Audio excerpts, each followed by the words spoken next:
This video is going to show you how to finish up your sewing. So you already have, of course, all of your details sewn on. You also have any appendages sewn on. And so now the last step is to put the back on top, sew it all together, and then flip it inside out. So before you can do that, these appendages right here, when we make sure that the seams are laying flat here, these edges are laying flat, this one right here pops over the edge. So if you were to sew this up and then flip it over, so we'll just pretend like that piece is there. If I flipped it over, this would be stuck in here. And that's not this artist's intention. He wants this to be sticking out to the side. So to make sure that happens, this one right here, I'm gonna pull this one out of the way for now. This one right here, we need to fold out of the way. So again, we wanna keep this pretty straight. So I'm actually just gonna put a pin here just to keep this flat so I don't accidentally bend there. But this guy, the tip of the arm, I'm gonna go ahead and bend over. I'm gonna put my pins in. I want to try to keep the purple as flat as possible, which is the background. The white, the arm, and so it can get totally bunchy. That's totally fine. And this is totally gonna be awkward because you're going through so many layers of fabric. So in that case, 2 actually worked, although a lot of times you might have to do more than 2. You might have to do 4 or 5. So just whatever works is fine. So of course, as you know, we typically leave the sharp end of the pin sticking out. But because the part that you're gonna do next, it's really easy to poke yourself. If you're able to slide that end of the pin back into the appendage, that will help keep your fingers a little bit more safe from getting pricked. Okay, so this one I'll fold back over again. It is not in the way, so I don't need to worry about pinning it down. If I had, so here's another student example right here. Her appendages are already all folded in. She has a lot of appendages and they're kind of overlapping. So even though these ones don't go over the edge, I still might pin them down just to make it a little bit easier to kind of get them out of the way. So again, I'll stick it through, but then one more time to hide the end of the pin. And then I'd maybe even pin these 2 together. So again, just kind of however yours works, you might have to do extra pinning. This one, the head and the ears are getting a little close. So same thing, I would just kind of pin them, fold them over, pin them out of the way so that I don't accidentally catch them at the seam. So if they're overlapping with the seam is the edge. If they're overlapping with the edge, or if they're close to the edge, go ahead and add a few pins to make it so that it's out of the way. I'm gonna go back to this one right now.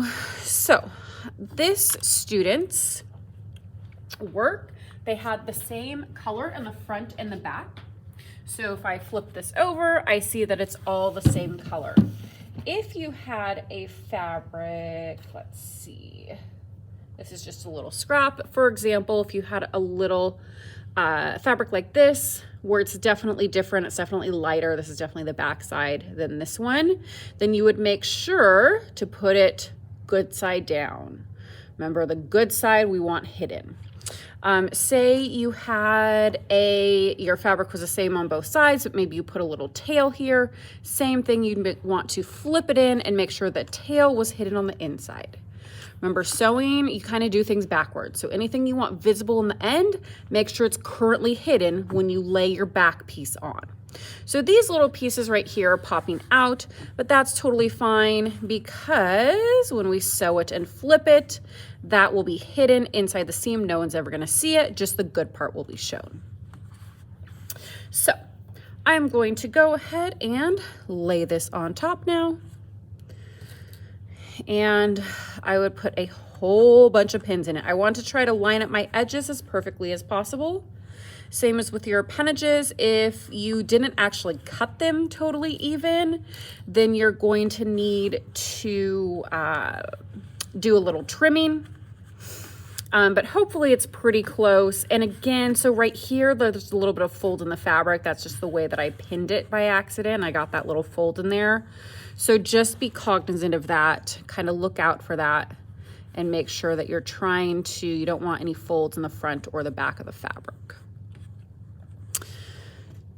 All right, let me just put in a couple more pins. So I'm just gonna put in one more pin right now. Or two more. This one's okay, because again, there's not too many appendages in the middle, but if you had a piece that had a lot of appendages and it's like really puffy right now, it's really fat looking, then you would want to put in a ton of pins. You might want to make sure that they're kind of like this, where they're almost touching from pin to pin. But for this one, again, it's okay. So as you know, because you saw earlier, the eyes are here and the mouth was here. So we know that this is the bottom of this particular piece. This piece only has a body. It doesn't have a head and a body. It just has a body. So this person would leave their hole at the bottom. So if you just have a body, you're going to leave your hole at the bottom. So they would sew all the way around this edge. As always, I suggest that you give tiny little dots. I'm going to put it on here just because you won't be able to see it on the purple. But remember, just teeny tiny little dots like that. But of course, you would do that along here. I highly, highly, highly, highly suggest this, even if you haven't already done it for your other pieces, because as many of you have learned the hard way, if your stitches are too big, you are going to have to you're going to have to flip it back and redo it. So just make sure they're nice and small the first time. Also, of course, when you're flipping this, as you know, it was a little bit hard to flip some of your appendages. Even though this is larger, it's still going to be difficult because you now have appendages on the inside that are trying to come out. So this hole needs to be at least 2 inches big. So that would be 2 inches from there to there. Although if you have really fat appendages, you might want to go 3 inches, maybe even 4 inches. It's actually best to make it as small as possible because of the way that you're going to have to learn how to seal up this hole later on. But for most people, 2 to 3 inches will be a good amount of space to leave for your hole. So again, this student's going to leave theirs here, so they're going to sew all the way around, and their hole would be left between my 2 fingers right now. So this student right here that we looked at a little bit earlier, it's already all pinned in. She's going to do it differently. So her head it was attached as an appendage. So again, this is just her one piece that she's now sewing together, finishing up and sewing together at this point. So if she left her hole at the bottom, her appendages wouldn't be included in that seam. Your appendages cannot be where you leave your hole. So for this student, she's either going to leave her hole from here to here or from here to here. Either side is okay. So she actually has appendages almost everywhere. Those are truly her only options at all. But say you had a big space and you actually did have a lot of options, you still want to do it closest to the bottom as possible. So in this student, again, she has a lot of appendages, her 2 legs, her 2 arms, and kind of a big head with stuffed ears. So I would suggest that she keeps this whole area right here open. So I don't have her back piece right now, but again, we would lay her back piece on top and she would sew the pieces all the way around like this.